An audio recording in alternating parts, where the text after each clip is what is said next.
What kind of parent chooses harm over protection when they are holding their newborn's delicate body, feel his tiny chest rise and fall, and hear the silent, begging cry that only means one thing: protect me? What kind of parents gaze into the eyes of a child, aware that each breath might be his last, and instead of protecting him from harm, let it devour him? What kind of parents, knowing that their child has already left, call the police, ask for assistance, and beg the world to search? That the life they promised to protect, the life they created, has already been taken. Not by chance, not by strangers, but by the very people who were trusted to protect him. It's breaking news. Emmanuel's 7-month-old father, Jake Haro, has come clean. He acknowledged killing his own son and throwing his small body in the garbage. His parents had already lied for 9 days before the world found out about Emmanuel's disappearance, before missing posters were put up and before neighbors and strangers prayed for his safety. They set up a narrative. They played with feelings. They also concealed an unforgivable crime. Take a moment to consider that. A baby, naive, defenseless, and utterly reliant on the two individuals who ought to have loved him most. Instead, he was betrayed by those two individuals. When he most needed them, they abandoned him. They concealed the most crucial fact, that Emmanuel's life had been stolen, while misleading the world. And we will unravel that story tonight. We'll follow the events that resulted in this intolerable catastrophe. We'll examine the red flags, instances of carelessness, and incorrect choices. We'll look at how two parents' cold decisions, a system that did nothing, and a history of abuse came together to ruin a life that had just started. However, first, please ensure that you subscribe and enable notifications before we proceed. It is impossible to overlook or forget tales like Emmanuel's, and those who bear witness are essential to the pursuit of justice and truth in the face of deception. You will witness not only a crime tonight, but also a betrayal of humanity, accountability, and trust. And the most challenging question of all will have to be asked: if this could happen to Emmanuel, could it happen to any child? There was another child before Emmanuel. Jake Haro and his ex-wife were in the news in 2018 for the abuse and neglect of a baby named Carolina. She was only a year old when the brutality of her own parents permanently scarred her small body. The wounds were severe, unrelenting, and irrefutable. 5th, 6th, 7th, and 10th through 12th rib fractures that are healing. A partial fracture of the skull. An injury to the brain. Swelling of the neck soft tissues. A tibia fracture. Every internal injury, every broken bone, a silent cry for assistance that was not heard. Carolina lived, but at an unfathomable cost. She would never be able to run through bright fields, walk freely, or reach for her parents' arms pain-free. As a living example of what happens when a child is left in the care of people who ought to have loved and cared for them, she was left bedridden for good. Clear-eyed and determined, the prosecutors contended that Jake Haro should be imprisoned.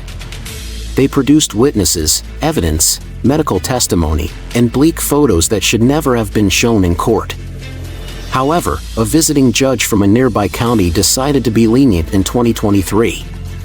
Jake was given 180 days of work release and probation rather than jail time. The chance to contain and rehabilitate a known threat was wasted. If that judge had done his job as he should have done, Emmanuel would be alive today, would later be the measured rage of District Attorney Michael Hestron. He was correct. This was not an instance of a man misinterpreting something or making a poor decision out of annoyance. Jake Haro had already shown that he could destroy life in the most heinous ways. Nevertheless, the system allowed him to go free. History can be repeated without restriction. Free to bring a different child to the same point of death.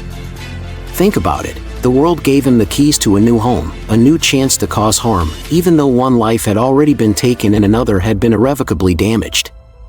This is the icy calculus of carelessness and accountability failure. And this is where Emmanuel's story starts in this history. A story that seemed unthinkable rocked the internet on August 14, 2025. Rebecca Haro called the police in a panic.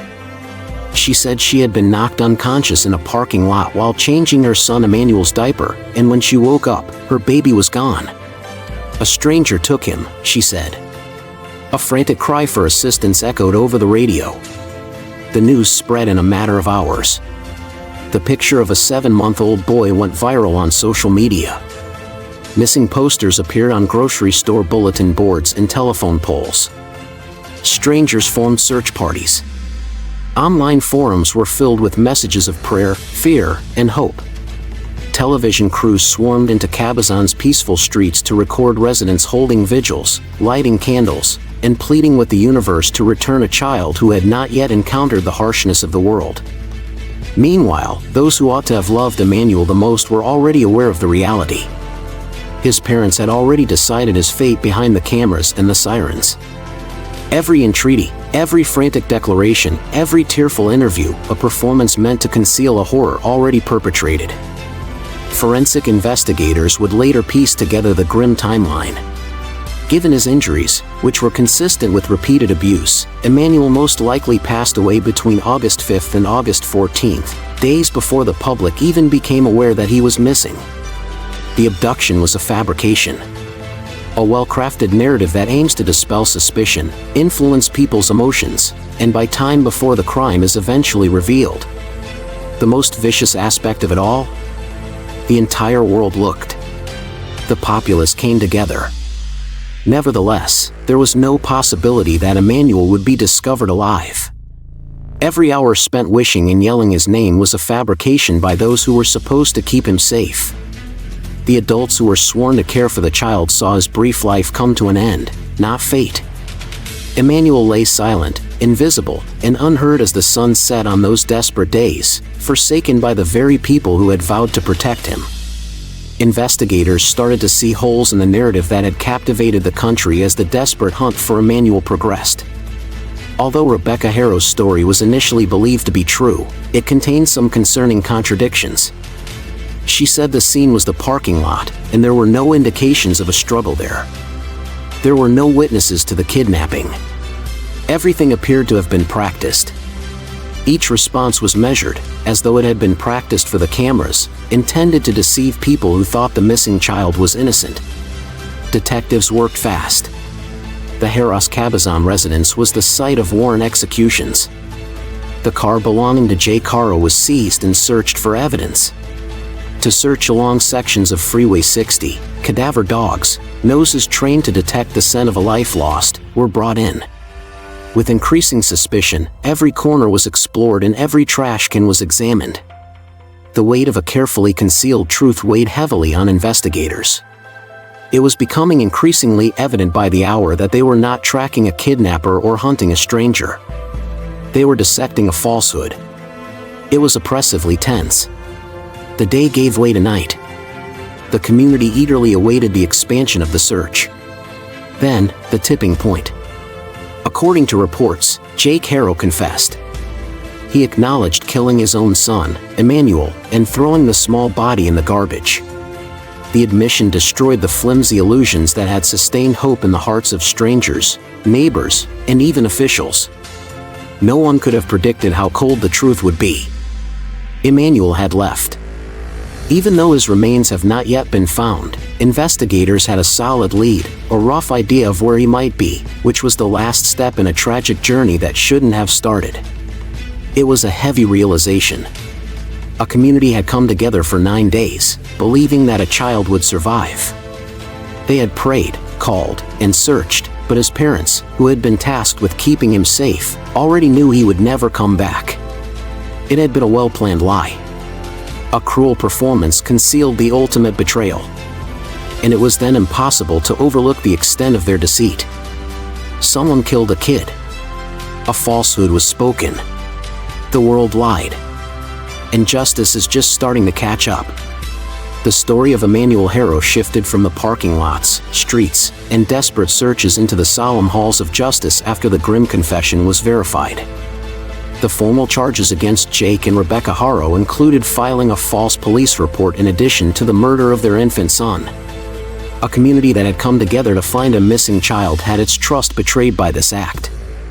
It was a lie that had influenced the hearts and minds of hundreds, if not thousands. After being eagerly awaited, the arraignment was delayed until September 4th, which did nothing to ease the burden of accountability. Bail was set at $1 million for each parent, a stark figure meant to symbolize the severity of their actions, yet a number cold and abstract compared to the life they had extinguished. There was no bail for Emmanuel. Tomorrow would not exist for Emmanuel. The specters of past failures hung heavy inside the courtroom. With calm and scathing censure, District Attorney Michael Hestron re-examined the 2023 decision that freed Jake Haro despite his past abuse. Horrible injuries to another infant, Carolina, including a fractured skull, brain hemorrhage, and permanent disability, were among the evidence that was presented at the time. Jake's actions at the time were a blatant sign of the danger he posed to any child in his care, the DA argued vehemently. However, a lenient judge from a different county had decided to grant probation and 180 days of work release. Hestron called it an egregious mistake in judgment, a choice whose ramifications now weighed with devastating finality. Emmanuel would still be alive today if that judge had performed his duties properly. However, it wasn't just a judicial failure. Both parents had contributed to the planning of this catastrophe. In her public declarations and heartfelt cries for assistance, Rebecca Haro had concocted a story to mislead not just authorities but the entire community. While the truth, Emmanuel's dead body, had already been concealed from the public, she portrayed herself as a distraught mother, desperate and powerless. Jake Haro acknowledged a heinous and intentional act in which his hands had taken the very life he had vowed to protect. Together, they created an illusion of innocence, playing on trust and empathy while concealing the harsh truth that no child would ever return to their embrace or answer their calls. The courtroom evolved into more than just a venue for court cases. It turned into a mirror reflecting both human and systemic failures. The community had searched, hoped, and believed. After following the hints and piecing together the chronology, law enforcement had finally discovered the truth. The circumstances that resulted in this, however, were not coincidental. They resulted directly from decisions, mistakes, and intentional acts that were disregarded or justified.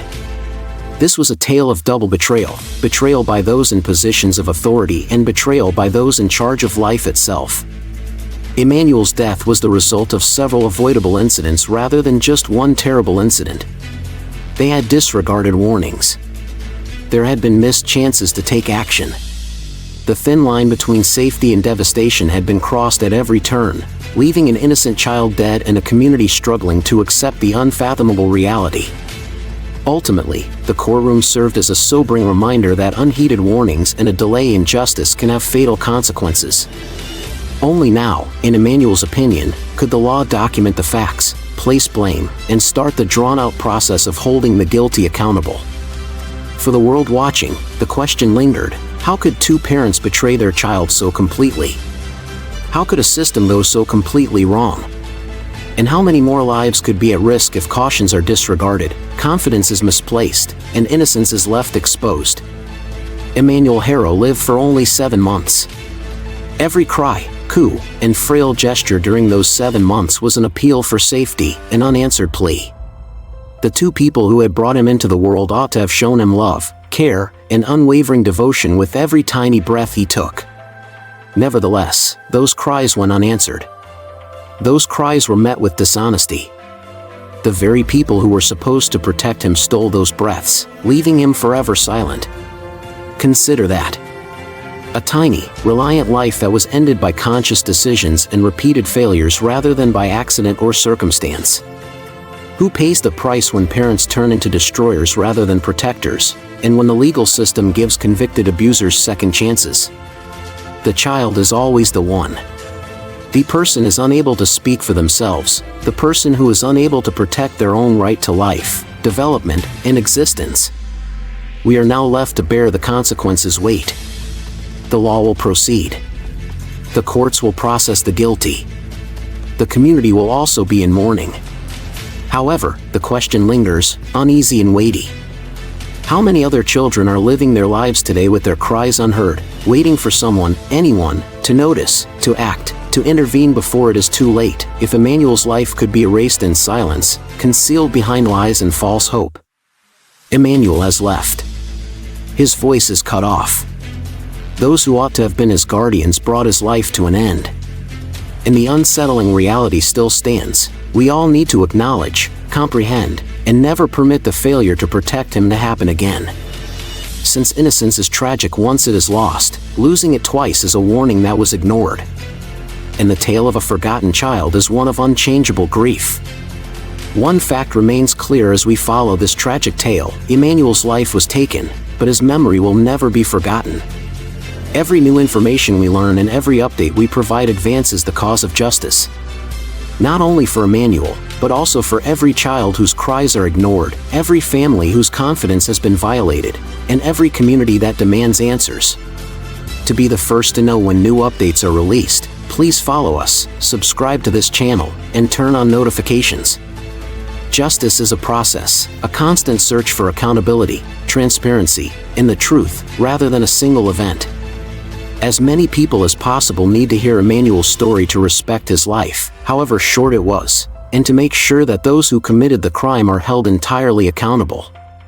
Don't let his life be forgotten. Don't allow his tale to be overlooked. You are opposing the injustice, cruelty, and deceit that made this tragedy possible every time you watch, share, and stay informed. By working together, we can bring attention to the most obscure areas, demand answers, and serve as a reminder that a child's life, no matter how short, matters more than anything else. Sign up now. Activate notifications. And keep checking back with us as we follow every step of the Emmanuel Haro case. It won't go unanswered because Emmanuel's justice won't be postponed. Furthermore, Emmanuel's right to justice cannot and will not be denied.